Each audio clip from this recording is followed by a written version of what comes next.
संसद के मॉनसून सत्र का आज से आखिरी हफ्ता शुरू हो गया है, लेकिन सियासी पारा भी अपने पूरे उफान पर है। और वो इसलिए क्योंकि सरकार आज FCRA यानी विदेशी अंशदान विनियमन संशोधन विधेयक समेत कई अहम बिल पेश करने जा रही है। सबसे खास बात यह है कि गृह मंत्रालय से जुड़े इस बिल पर खुद गृह मंत्री अमित शाह सदन में जवाब दे सकते हैं। उधर कांग्रेस ने अपने सांसदों को 10, 11 और 12 अगस्त यानी 3 दिन का व्हिप जारी कर सदन में मौजूद रहने के निर्देश दिए हैं।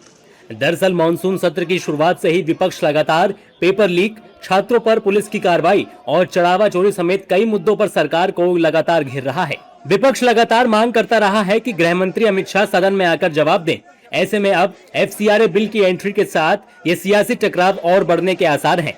कांग्रेस और समाजवादी पार्टी समेत तमाम विपक्षी दल इस बिल का विरोध कर रहे हैं और सरकार की मंशा पर सवाल उठा रहे हैं। देखिए, दो चीज़ें हैं।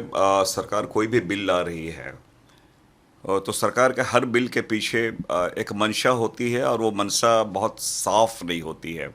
ये कहीं न कहीं अल्पसंख्यक वर्गों को प्रताड़ित करने के लिए बिल लाया जा रहा है और संविधान का आर्टिकल 19 का भी इसमें उल्लंघन है।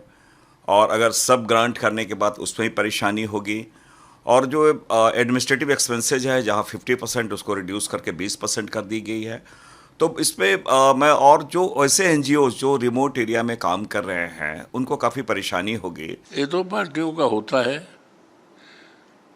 व्हिप जारी होता है कोई आम मुद्दे पर, जब सदन में बातें आने की संभावना रहती है तो सबकी उपस्थिति अनिवार्य रख दी जाती है, इसीलिए व्हिप जारी किया जाता है। हम लोग पूरा विरोध करते हैं। हम समझते हैं कि हिंदुस्तान में समाजसेवी संगठन को काम बंद करने के लिए, बीजेपी के हाथ में लेने के लिए काम ये किया जा रहा है और ये एकदम खराब कानून है, क्योंकि ये बोल रहे हैं कि आज से नहीं, पहले भी कोई पैसा लिया था विदेश से उसको सब प्रॉपर्टी दिया जाएगा।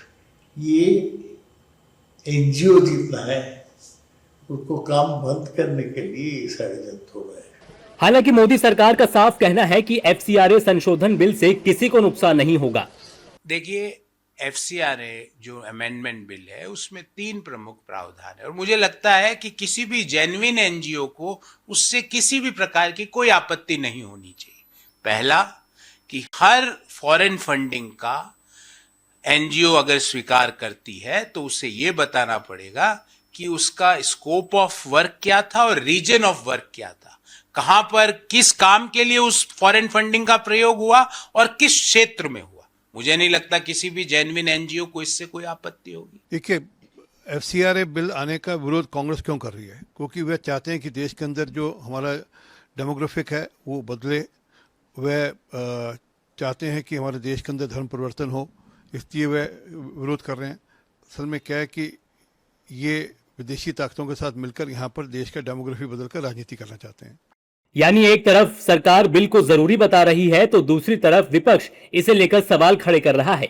अब सबसे बड़ा सवाल यही है कि क्या अमित शाह विपक्ष के सवालों का जवाब देंगे और क्या सरकार इसी हफ्ते FCRA बिल को पास कराने में कामयाब होगी, क्योंकि मॉनसून सत्र का ये आखिरी हफ्ता है और इस आखिरी हफ्ते में बिल भी होंगे, बहस भी होगी और सियासी टकराव भी खूब देखने को मिलेगा।